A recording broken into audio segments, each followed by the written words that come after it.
અને ધનથી આ જે મુખ્ય દુઃખ હોય તો તન, મન અને ધન આ ત્રણ દુઃખો મુખ્ય હોય છે.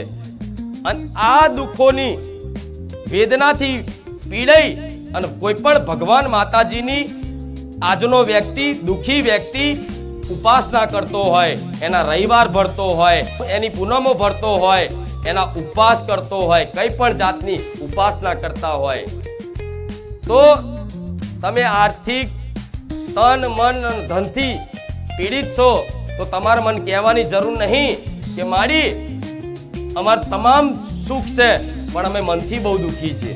તમારે કહેવાની જરૂર નહીં માડી તમામ રીતે સુખી છે પણ અમે માં તનથી દુઃખી છીએ. કોઈ રોગ કષ્ટથી પીડાઈએ છીએ, કોઈને રોગ કષ્ટ ના હોય જીવનમાં તો આ ધનથી પીડાતા હોય, ગરીબી વેઠાઈ હોય, પણ દુઃખ છે ને તમામ આ ત્રણ મુખ્ય દુઃખ જ હશે વધારે. અને આ દુઃખોના કારણે જ તમે બધી જગ્યાએ ફરો છો. તો આ દુઃખોનું સમાધાન જ્યાં સુધી તમને સાચું નહીં મળે ત્યાં સુધી તમે સુખી થવાના નથી. તો તમારે સમાધાન માટે, દુઃખના સમાધાન માટે તમે બધી જગ્યાએ કઈ પણ જાતની પૂછાવડાયું, જોવડાયું, ભુવા જોડે, જ્યોતિષ જોડે, તાંત્રિક જોડે કઈ પણ જાતની વિદ્યાઓ કરી, કઈ પણ જાતના વારણ કારણ કર્યા, કઈ પણ જાતના ટોટકા કર્યા, અને ટોટકા કરી અને તમે આર્થિક તૂટ્યા અને માનસિક તૂટ્યા ને. હા, એમ તો બધા ફરી ફરીને આયેલા છે. પણ આજે રવિવારના દિવસે હું માતા એવું કહીશ કે મારે તમને મનથી નહીં તોડવા, તનથી નહીં તોડવા અને ધનથી નહીં તોડવા.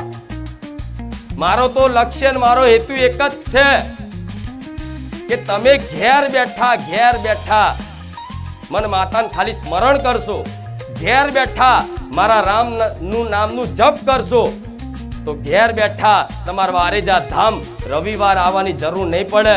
ઘેર બેઠા હું માતા તમારા ઘેર ના આવું તો હું સોલંકી પેઢીની રોમવારી મેલડી લઉં.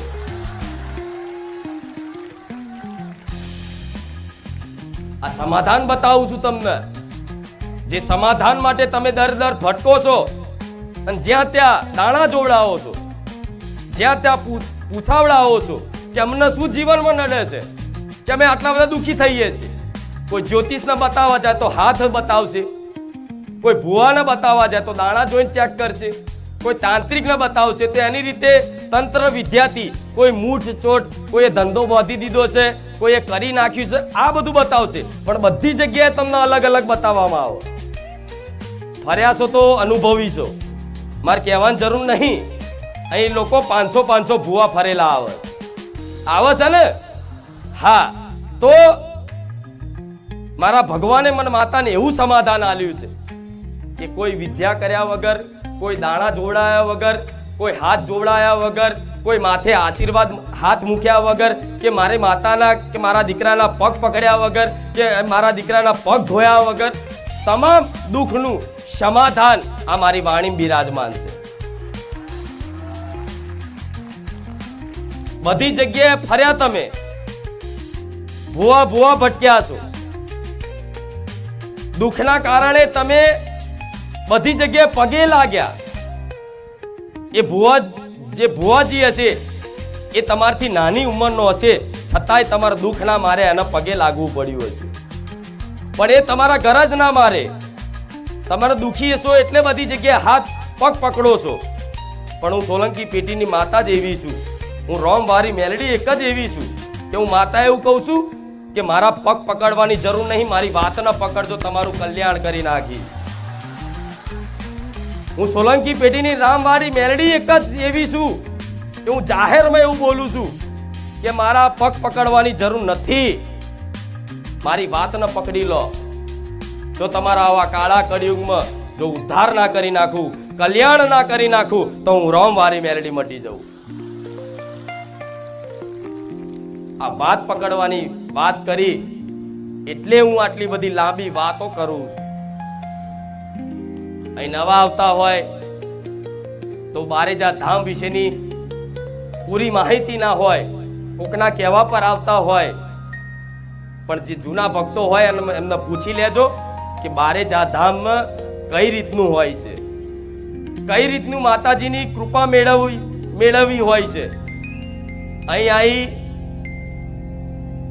રવિવાર ગણી બેઠક લખાવવાની પૂછવાની આશાએ જો બારેજા ધામ આવતા હોય તો હું દરેકને કહીશ, રોજ બોલું છું, આ રવિવારે બોલીશ કે અહીંયા કોઈ દાણા જોડાવામાં આવતા, નવા આવનારા ભક્તોને કહીશ, જૂનાને તો ખબર છે, અહીંયા કોઈ જાતની બેઠક થતી, માતાજી કોઈના ઘરે પગલા પાડતા નથી, અહીંયા કોઈ જાતનું વારણ કારણ ટોટકા આલતા, કોઈ જાતનું મંત્ર તંત્ર કોઈ પણ વસ્તુ બારેજા ધામ તરફથી તમને અહીં બાધા રૂપે કે વિધિ રૂપે આપવામાં આવતી.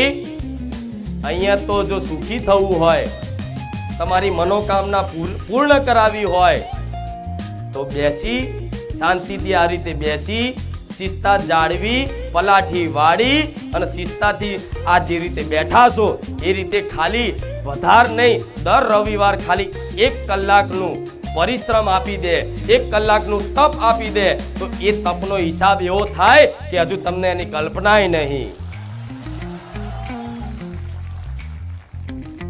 માતાજીની કૃપા મેળવવા માટે કંઈ પણ તપ જપ કરવું તો તમે દૂર દૂરથી ગુજરાતનો કોઈ એવું મોટું શહેર બાકી નહીં હોય, કોઈ એવો જિલ્લો બાકી નહીં હોય, કોઈ એવું ગામડું બાકી નહીં હોય. નાનું ગામડું ગુજરાતના ખોળામાં હશે પણ ત્યાંથી મારા ભાવિક ભક્તો બારેજા ધામ આવે છે.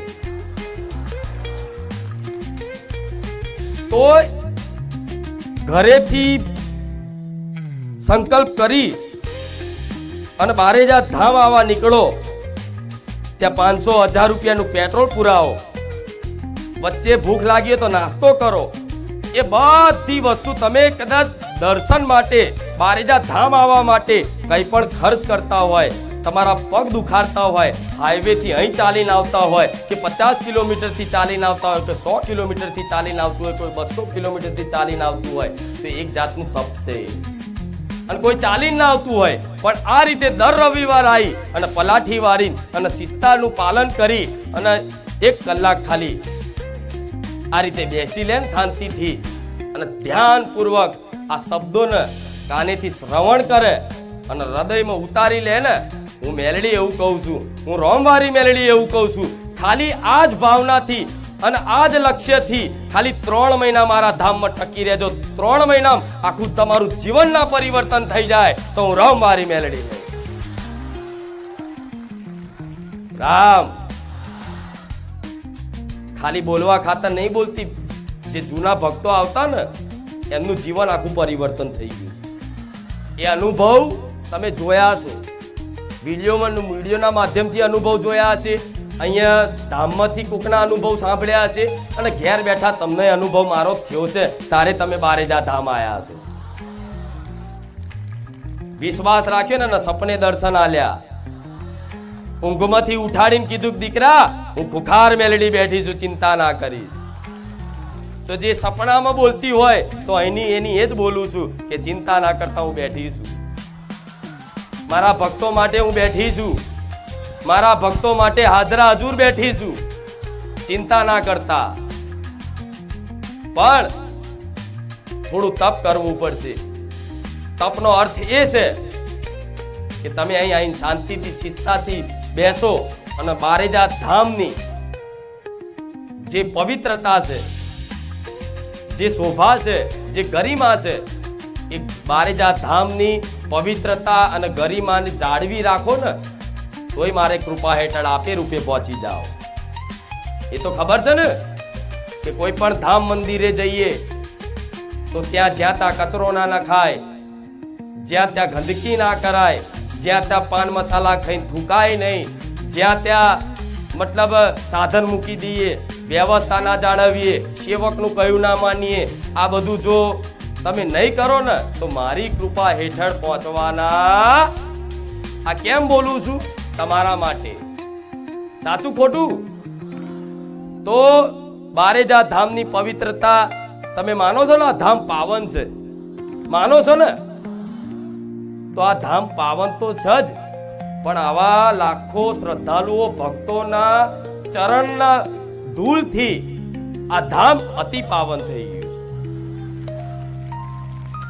શું ધામ તો પાવન જ હતું, પણ આવા હજારો લાખો દૂર દૂરથી શ્રદ્ધાના વિશ્વાસથી બારેજા ધામ આવે છે ને,